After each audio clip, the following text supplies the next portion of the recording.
Hey Matt, can you hear me? Yep, you can hear fine. Let me test your guest, Matthew Scott Goldstein, aka MSG. I've got to go to a solo to hear him. Hold on. Hey Matt, can you hear me? You do? You feel like dancing, right? Yeah, you should be able to talk to Matt, right? Matt, can you hear Matt? Can you hear Matt? You can't hear him.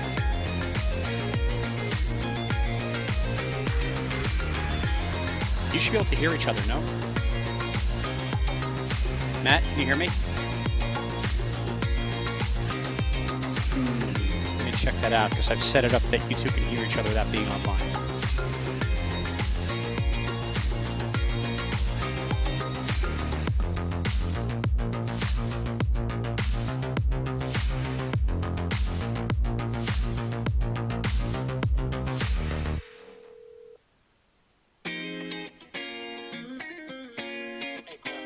Okay, so they can't hear each other right now, and I have C set up, and I have the N and.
All right, here we go. Hey, everybody, and welcome to Simulmedia Live. My name is Matt Collins, and I'm the Senior Vice President of Marketing at Simulmedia. Thank you all for joining wherever you are and however you may be watching. This is the first of 3 really good live stream programs that we have this week. You've tuned into a really good one. We've got another one tomorrow and a really solid one on Friday, which I'll tease a little bit before we close today. But today's program, actually, when I think about it, the first notion of this, that today's guest, Matthew Scott Goldstein, or MSG, as I'm going to refer to him for most of the program, the idea for having him somehow plug into what Simulmedia is sharing into the world is something that I think occurred to me shortly after I started working at Simulmedia. You know how if you started a company, you'll have a colleague who sends you a list of newsletters and blogs that you should subscribe to. And that's how MSG, Matthew Scott Goldstein, got into my inbox. It was a colleague of mine who forwarded me, I think it was the things I saw in newsletter, or maybe his public company's newsletter. He has those two. One of them landed in my inbox, and I remember having 2 reactions. One is, wow, there's a lot of content in here. And second was, this is really, really good. There's a lot of really helpful, not just data, but also analysis. The data, in my experience, is pretty easy to come by, but it's the analysis that's more precious. And MSG delivers that. And he specifically has had his eyes for a long time on the advertising space, as well as publicly traded companies. He has a very thorough methodology for really unpacking what these companies are doing in the market and what they're saying in the market, and then helping others, especially in marketing and technology and media, understand how to interpret what that information is telling us. So I reached out to MSG with the idea that we would get him on Simulmedia Live, and we started talking.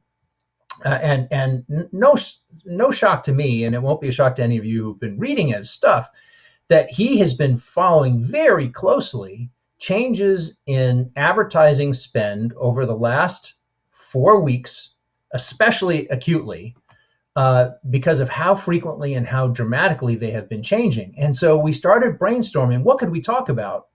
And we came up with, I think, is a really delicious hook. And that is, look, we know that there are industries that are down in terms of what they're spending on advertising.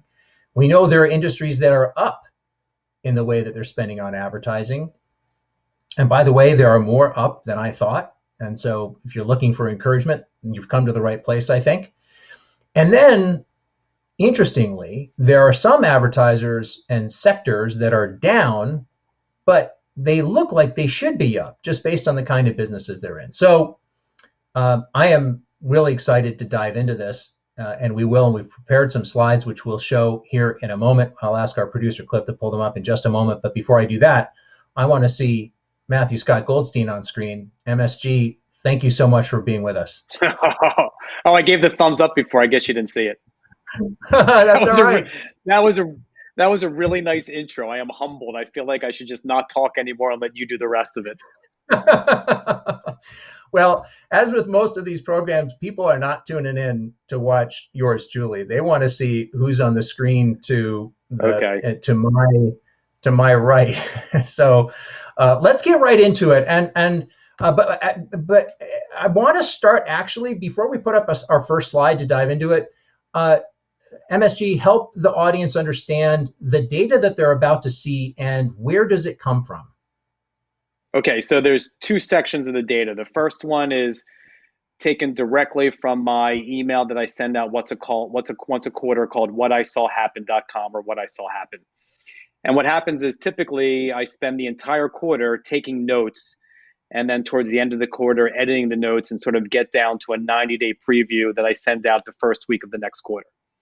And I had this really good analysis for the first 60 to 75 days of Q1.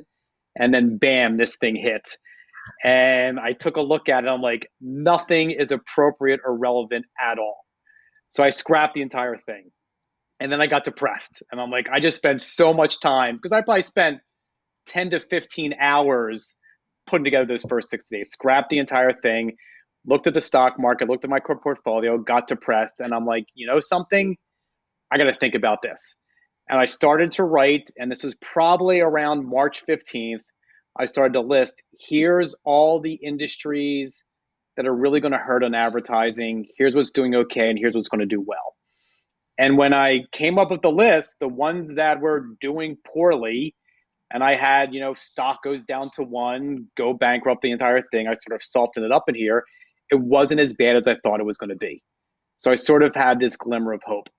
And then towards the end of this document, I have some information from Stack, STAQ, about what's really being spent programmatically. And then I have some real information based on what's happening over the past 4 weeks and who's up or who's down. When you put them together, it's a really nice purview of what's happening today in the ecosystem and advertising.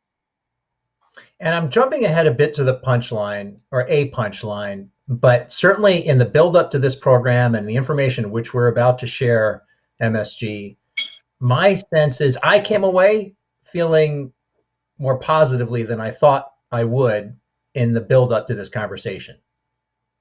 Yeah, so I did as well. Again, we're giving away a little bit at the end. There's 2 categories. Once they start coming back, things will do better. And the most important category out there is the small businesses, which went down but came back faster than I thought. So it's not as dire as we all think. Okay, let's enough of the buildup. Let's start with the very first, if we can. Cliff, do you have that available that you can share, the first slide? All right, so take us through what it is you're sharing here. Set it up for us and give us your top line, and you and I can talk about a few of the items. Okay, this is the bad news. These are the 10 categories that are having a really hard time. At one point, I had stock goes down to $1, they go bankrupt. It's not going to be that bad. But these are the ones that are going to be fundamentally changed for a very long time. And these are the ones where, frankly, got me nervous, got me scared. But then when we go to the other slides, I realize there's only a small portion of what we need. And most of these are not gigantic spenders to begin with. Now, one point to add is we were talking about, Matt, for airlines on 4/1, 136,000 people flew. How many people do you think flew yesterday? Well, I think the key question to ask is, do you think that number went up or down? And my logic in thinking that there are more states around the country that got more restrictive after 401 than there were before, I'm going to say it's down. And just for the sake of maybe being dramatic, I'll say it was down maybe half, so say 65,000. Yeah, it was down to 87,000 yesterday. And that's versus 2.2 million the year prior. Hopefully that's the lowest number I've seen as I started tracking. This is from the TSA, people actually checking in. Hopefully that's the lowest number there is. Hopefully it starts coming back. But that's down, 90 to 95%. Crazy. And is this right? So one that I was going to ask, you highlighted, you teased the notion that there are a couple of sectors that are down, but that you think really we need to keep eyes on for as perhaps an indicator that we are starting to emerge from the other side. Is airlines one of those? So when I was looking at the airlines, most of the spending, including companies like Expedia, frankly, went on 315 to X to 316 to 0. So fully stopped. Hotels and airlines, restaurants, went from spending nicely in the beginning of March to basically nothing. And I think the airlines, after the bailout, once we start feeling better, we'll probably open up for business, look to bring in money in advance, and hopefully people can start book tickets in the future. Maybe not Q2, Q3, but maybe Q4 and going forward. So I think that is an indicator of when things will start to get better. The other one that I pay attention to on this, because it's on this list, Cliff, if we can pull it back up, that is to me certainly relevant and worth keeping eyes on, is the trade business, the trade events and the business spending. And events is an area that's been hit particularly hard. There it is, trade shows and industry events. And here, I mean, right now it seems to be full stop without a clear horizon for when they come back on, but you introduced the notion that they come back on, but with some changes. Yeah, I think this is I think, by the way, I think every one of these 10 need to be reinvented. Maybe not the small business one, because that's more complicated. I think trade shows need to be reinvented. I think when I go to a trade show, I get the list of who's attending, and there's 200 people, and I want to meet 10. It's virtually impossible to find those 10 people. I think you need, a white glove introducing service where I go to a trade event. Here's the 10 people. I find a concierge, and they introduce me to those 10 people. I think you need to make them much more worthwhile than they are today, and I think you will see that evolve once they try to come back. I mean, you go to There trade could shows, right, be. Matt? Isn't it hard to meet the people? Oh, it is one of the, it is it's also it's one of the hardest parts, but also for me, it's also one of the fun parts. I mean, in going after the 10 people you most want to meet, you meet 60 other people who you had no idea were going to be there, but could be super interesting. But I think reflecting on an event I attended right before in New York issued its shelter in place requirement, there was already a sense that the event as we knew it, the event dynamic as we knew it, everything from especially the meals and the networking breaks, which is where a lot of handshaking happens, to things like food stands, where there could be some notion of cross contamination once that thought enters the mind. I think all of us recognize that those things were going to change. I look at your notion of white glove treatment, and I think there's a figurative sense of that, but also could be a literal sense of that. And I wonder how it is that people going back to events will greet one another. How will we say hello to, especially to Mom, strangers who we're just meeting for the very first yeah. time? Well, it's funny. It's interesting. The white glove, I think it could happen in more than just trade shows. I think the same thing can happen in supermarkets, where Wegmans is my favorite supermarket. It eventually gets the Amazon technology where I sign with the app, I buy what I want, I check out. So what happens to all the checkout people? I think there's white glove concierge service at a supermarket where I walk in, they know what I bought previously, they know what I like, and they walk me around the supermarket. They show me other things I can buy, similar new products, give me demos, and just the whole experience of actually going to supermarkets versus what we see today. And I think there's going to be a lot of ingenuity and changes inside the supermarkets. It's one of the few businesses pre and post that did well. And with the small margins, it might be harder for them, but I think they'll figure it out. I'm talking today to Matthew Scott Goldstein, otherwise known as MSG. He is the author of two very important newsletters, and we're digging into and starting off with some analysis that MSG has put together regarding industries that are ripe for change and help, as well as those that are going to do just fine, if not better, throughout all of this. MSG, anything else on that first list that you want to call some attention to? Anything else that you stood out that you think we should know about? Yeah, the one I like is movie theaters. Do we get the drive-in come back? Right? Does the drive-in come back in vogue somehow? Love it. Right. And then malls were sort of dying already. Is just that's the beginning of the end, what happens to them? And restaurants, I think, will come back. It just might be a longer amount of time, and how that happens. And that's for smarter people than me to figure out how do you social distance inside a restaurant, what happens there.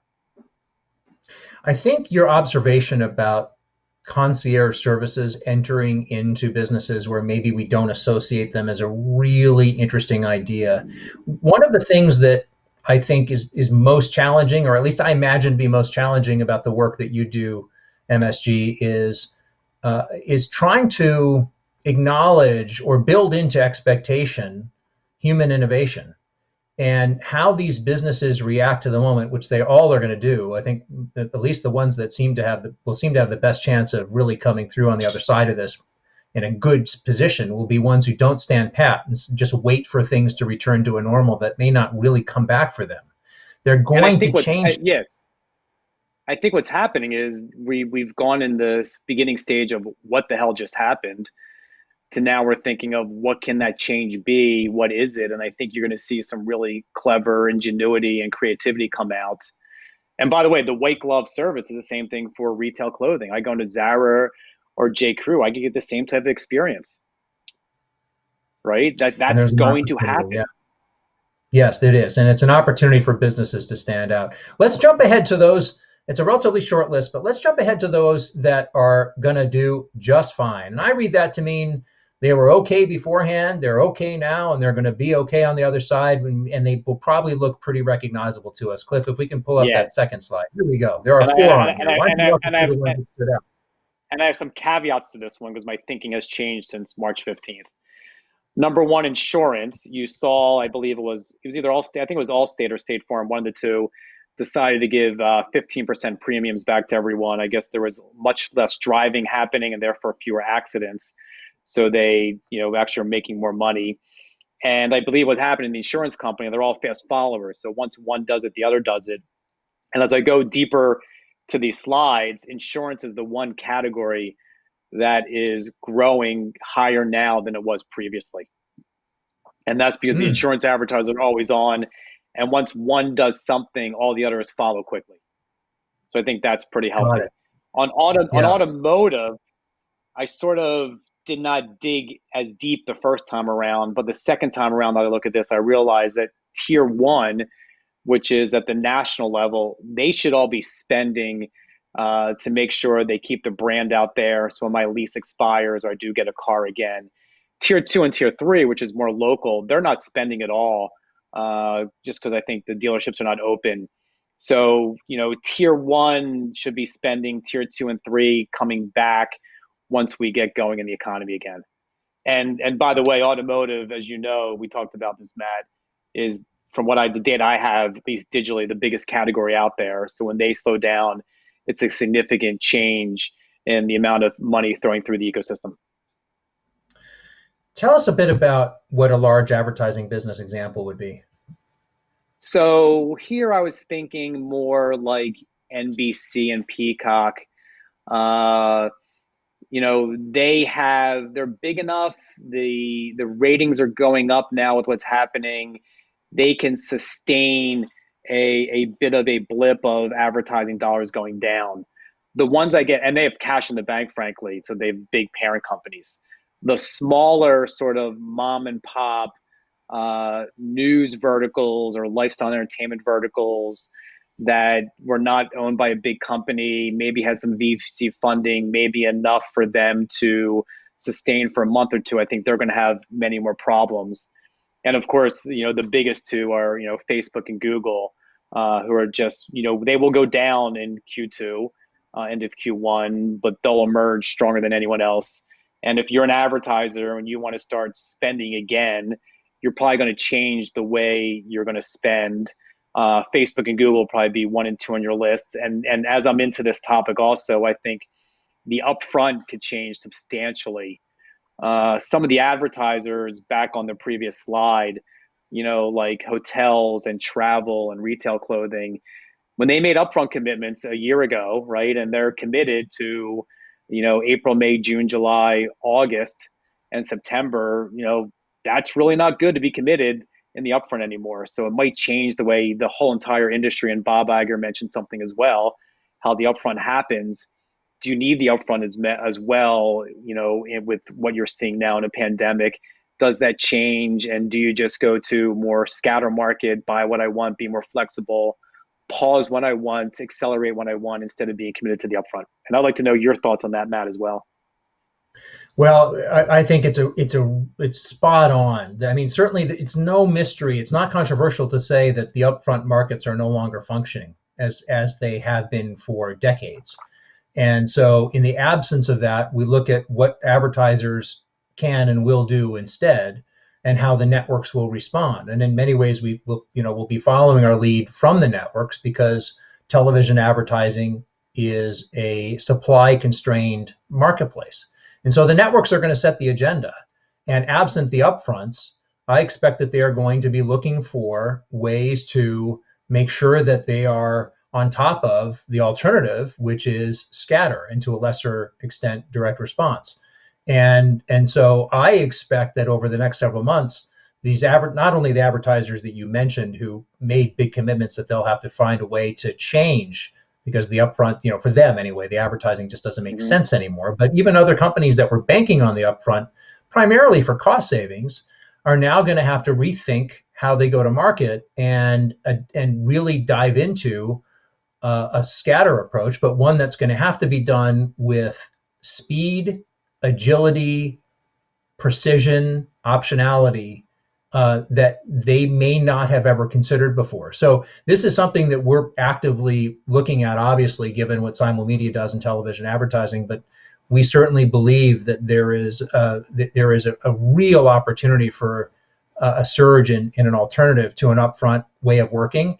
But like so many other things we're talking about today, it's going to be different. It's also going to advantage certain companies that can figure out quickly how they want to and what they want to prioritize and the way that marketplace works. And I've touched on a few of those things that I think are going to be really important. So here's a hypothesis. Here's a hypothesis for you. What if in the upfront that's going to get ready soon, right? It's going to happen soon, maybe. The only companies that buy in an upfront are companies that are doing well pre-coronavirus and well post-coronavirus, right? So you'll have maybe 10 or 15 companies who did well pre and post will buy the upfront because they're fine. Everyone else will stay back and do scatter. There's no question that scatter market will increase. And the other piece about this that of course is driven by the sell side is the availability of content that they'll have that they can put up into a market that they know they can sell. And that's the other part of this that makes it so difficult. And so the paradigms that have driven the market, and so much of them have been about contextual buying, that a network presents a show and says, we've tested this and we know that it's going to be very, very popular amongst women 34 to 49 or women 34 to 54. There's no content now, or there's content uncertainty. I shouldn't say there's no content. There will be new content, but there's content uncertainty, and with content uncertainty comes contextual uncertainty. So now not only do the sell side then have to change, the sell side has to change what they bring to market, which then comes back to scatter, but the buy side has to rethink, in the absence of context and content, what do you buy on? And again, Simulmedia's thesis in all of this is that the audience-based approach is going to be one that starts to look a lot more attractive. Yeah. So we should jump to the next slide, and I go, this is where I started getting happy, right? This is like, holy crap. Yeah, me too. Right? I got 17 categories in here. I think we'll do absolutely fine, and our thrive with what's happening today. So I'll walk through a couple of these. Pharma, right? I hope that the leaders of pharma become the next Bezos or Zook. I hope we talk about the pharma leaders like we talk about them. I think they are the ones at the front line, and they are going to solve this. The tech companies, Microsoft, Adobe, Zoom, etc., they're doing fine. CPG, I think you could see some fundamental changes here, especially as a D2C, what happens with them.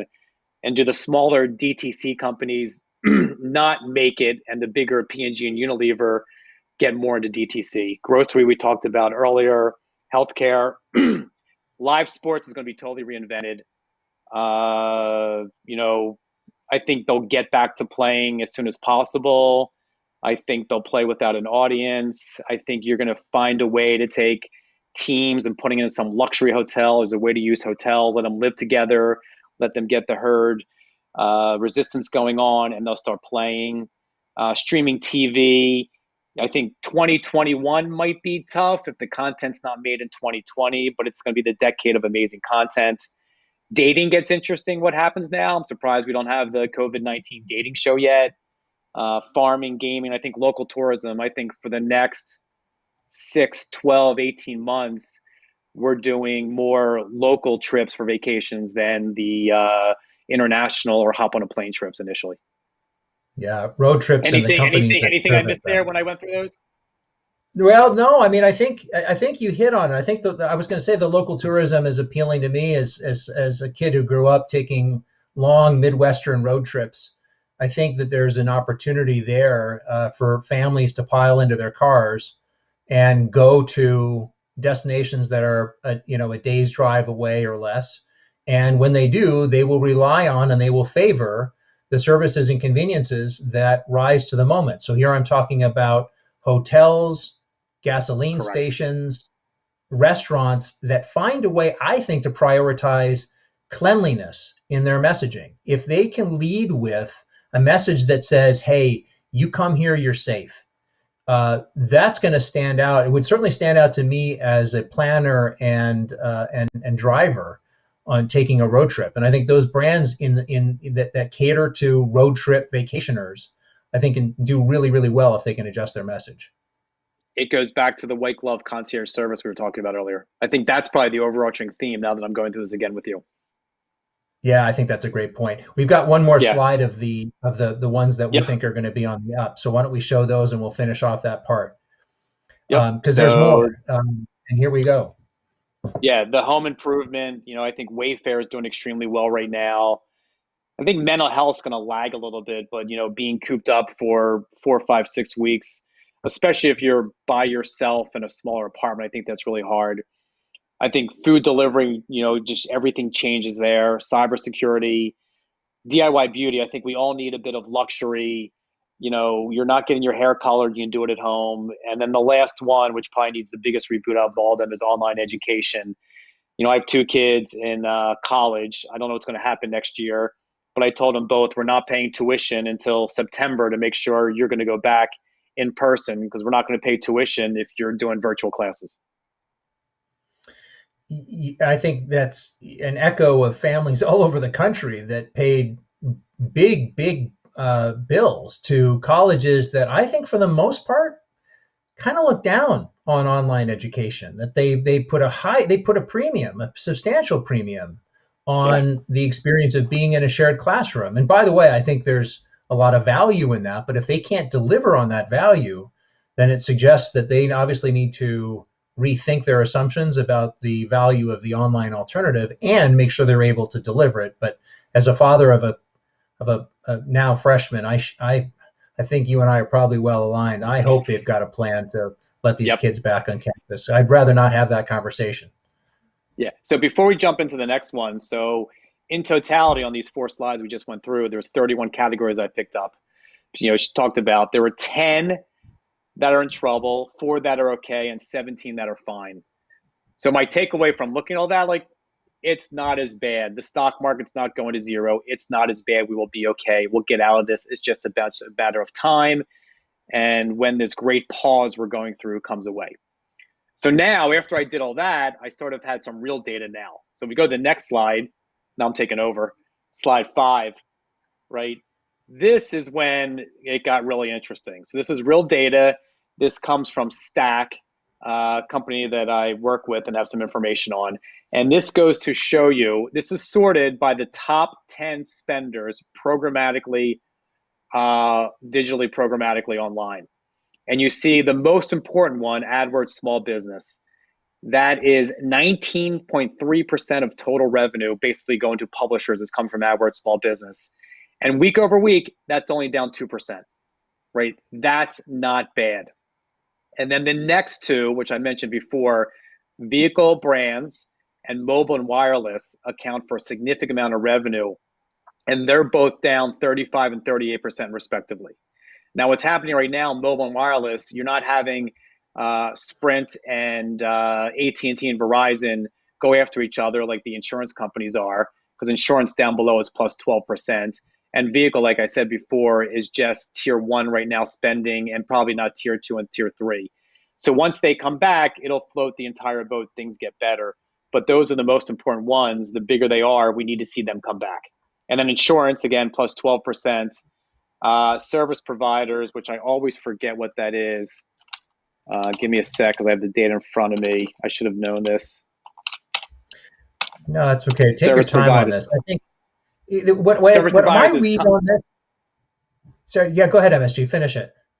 It's Comcast and Charter and Dish, those companies. Got it. Okay. My read on this is that it sure looks like, especially with the small business number being that change being, for all intents and purposes, flat. I mean, 2% it's obviously, well, it's flat on the percentage basis because it's a substantial amount of revenue. I don't mean to diminish what a 2% move can mean, but it suggests, just looking at this week over week, that maybe small business has found its bottom or has found a level where at least the volatility isn't quite as dramatic as some of these other numbers. Or small business, which was frankly the first to pause their campaigns, might be the first to recreate and come up with new ways to market something, that because they're quicker to act than all the other big media companies and the agencies and the holding companies. Before we move on to the next data set, I want to just invite anyone who's watching, if you have a question about where you think a particular industry might be going that you want to get a read on, maybe something that we haven't talked about, you want to get a question to MSG, you can ask it, and however you're watching, ask it on LinkedIn, Zoom, Periscope, whatever. We've got eyes on all those channels, and we'll make sure we get those questions to MSG here before we go. And if for whatever reason we run out of time, we'll make sure we get those questions to him offline, and we'll post that to our blog later. Yeah, and the other thing to add, Matt, is like this data is so fluid. Like you look at something one week and it says one story, and the next week things change. And hopefully, it's not a V, it's not a U, but it's a little hockey stick where things start going up. Amen to that. Why don't we move to the next set of data here? We're going to look now at things that are changing, that are up and down. And here's the part, MSG, where I want to get your point of view on maybe not just the things that are down in the down column that we show here on the right, maybe other areas that are down that when you look at them and consider the totality of what's happening in the market, you say, why aren't they up? Right. So this is the ones that should be up that are not up, right? That's the biggest question we have. Right. So again, vehicle, I get why it's down, tier 2, tier 3. Okay, makes sense. Mobile and wireless, I guess Verizon, Sprint, they're not having a war with each other. People are not going to a store and signing up for new things. The entertainment industry, I think, should be up. Right now it's down 29%. I'm looking at my slides over here. I think that should be up. Netflix hasn't started to advertise yet. They haven't had to. Peacock's coming out. Quibi's coming out. Granted, no one's going to the movies, but are they going to figure out, hey, I'm not going to drop it at the theaters anymore. I'm going to do something else for pay-per-view. What do I do there? What happens there? So I think that should be up. Consumer electronics, I think that will start to come up soon. I think people might realize they need that extra laptop or that upgraded laptop because now they're working from home all their time, or businesses will start buy a second laptop or a second monitor for all the people who work there. I remember before we were all sent home, there was one company I was familiar with, and I'm like, you should have everyone take home that second screen now, so when they get home, they're just as productive as having, 2 screens at office. They need 2 screens at home. I think home improvement should be up more. Right now it's down. I think restaurants, should be down. And I guess the one other one that is down that should be up is kitchen and dining. And I guess right now they don't want to oversaturate like a Procter and Gamble of telling you to buy stuff in case it's not in the supermarket right now. But for the most part, when I look at everything, it's starting to make more sense. I get why they're down or why they're up.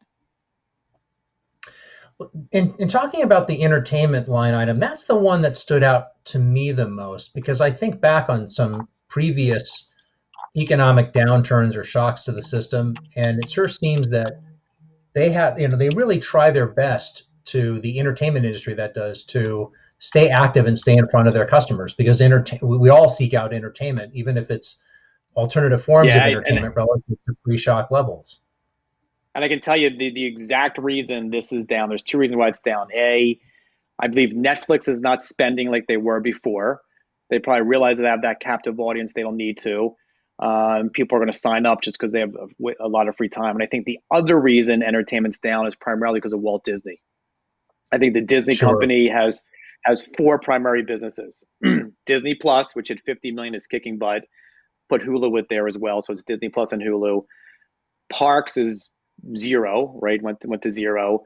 Movies business went to 0. And then ESPN's hurting as well.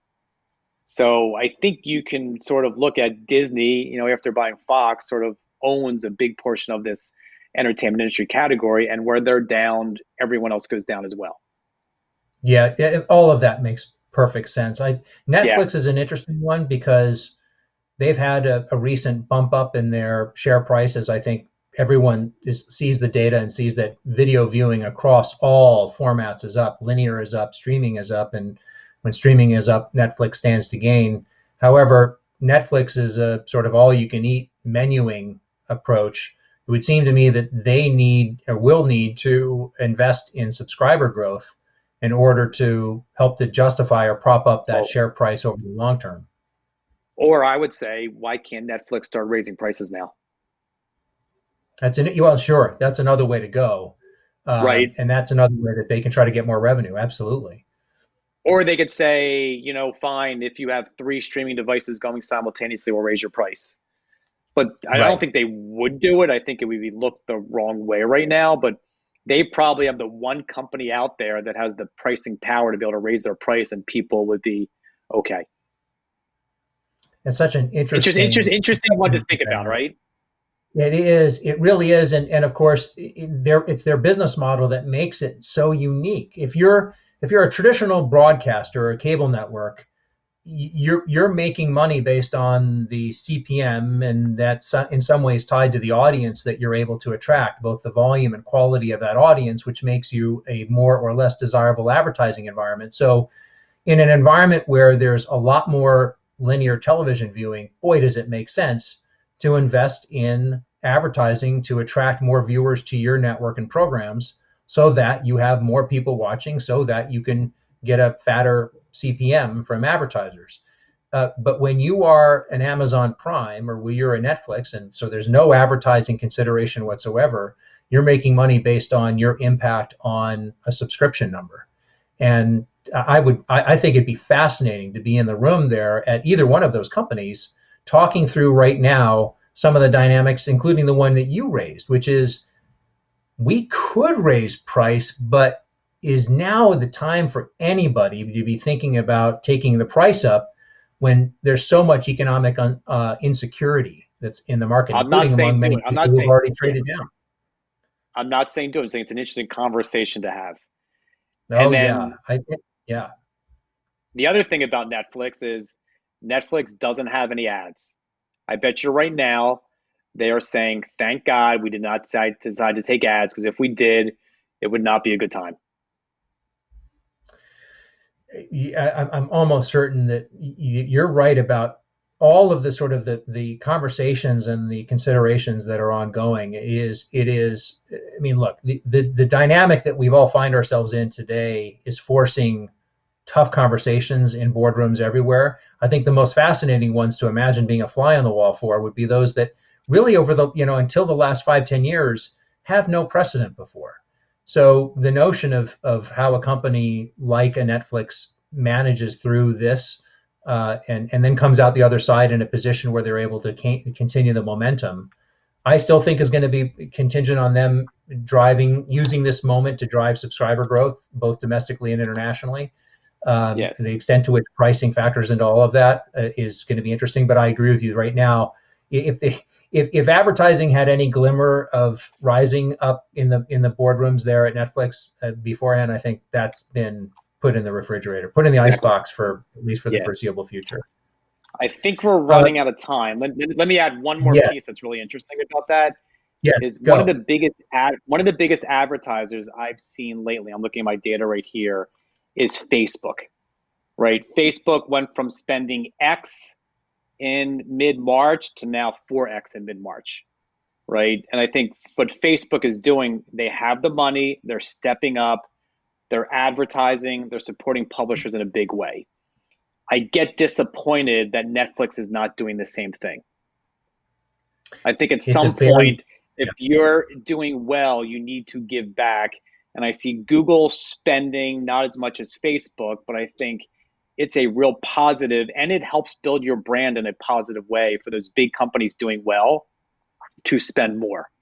Like I would like to see Walmart and Target and Costco and BJ's all out there with some bigger buy on video, programmatic, whatever it is, just to sort of support the entire ecosystem, sort of to give back in some ways. It's a great point. And I wouldn't be surprised over the next several weeks that sort of thing happens. The other consideration, all of this is the creative production side. Now, when you're talking about digital, it tends to be easier to stand up creative, but with teams, I mean, we work with some external creative teams, even at Simulmedia, and they're dealing with, in some cases, having the illness and therefore being down some people, and in other cases, their remote work situations just adds time to the creative production cycle. So I think over the next couple of weeks, not only are we going to see new advertisers that are going to be making this a whole new and varied conversation, we're going to see reactions from advertisers that are already on your list who are changing up their message and being present in ways that right now we just don't see. Yep. So there's a lot to look forward to. Can I steal you for one question that we have from the audience? Go for it. So Jorge asks, what about connected TV and smart TV's evolution? I think this is a broad question, but there's a lot of people talking about I have a point of view on that. So Zoom is everywhere. Zoom took off. Doing Zoom on your phone or a laptop is okay. I think we should all be Zooming, especially with family members on our televisions. I think the next generation of televisions will have cameras and microphones built in, and we will then be spending way more time Zooming with our parents and kids on the television set. So again, when we come out of this and the U or the hockey stick, there's something else for us to buy. Zoom as a consumer brand. I love it.